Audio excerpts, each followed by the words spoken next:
République démocratique du Congo. Et oui, Magali, le comité laïque de coordination, un collectif de laïcs catholiques, a appelé à des marches à Kinshasa et dans tout le pays ce dimanche pour exiger l'application de l'accord politique de la Saint-Sylvestre qui prévoit, vous le savez, des élections et le départ du président Kabila. Cette manifestation intervient après celle du 31 décembre dernier qui avait fait au moins 5 morts à Kinshasa selon l'ONU. Pour la marche de ce dimanche, la police avait déjà déployé dès hier un important dispositif dans la capitale. À Kinshasa, c'est une correspondance de Patient Ligodi.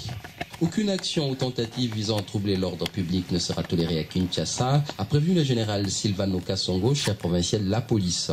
Déjà hier à 16h, des checkpoints étaient placés sur les principales artères de la ville. Des policiers fouillaient de fond en comble tout le véhicule.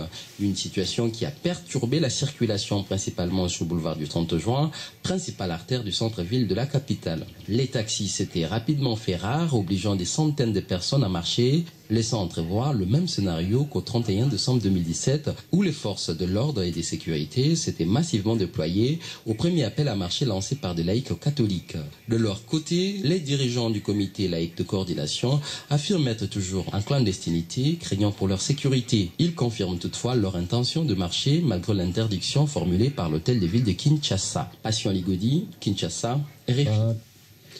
C'est un dimanche sous tension, donc, on le disait, et sous haute surveillance qui s'annonce en République démocratique du Congo. Un soutien de poids s'est manifesté pour cette marche, celui du célèbre gynécologue Denis Mukwege, prix Sakharov 2014. Il vient de publier un message de soutien à cette marche du 21 janvier. Donc, de leur côté, les ambassades britanniques et américaines, ainsi que la représentation de l'Union européenne, ont également apporté leur soutien aux manifestations pour l'application de l'accord de la Saint-Sylvestre, donc, au nom du respect des droits constitutionnels.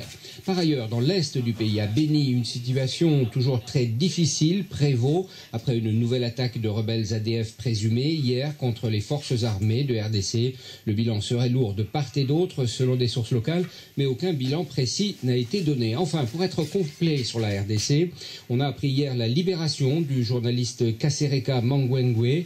Il avait été enlevé le 10 janvier. Il a été retrouvé hier vers Kassinga par les militaires FARDC avec 2 autres otages.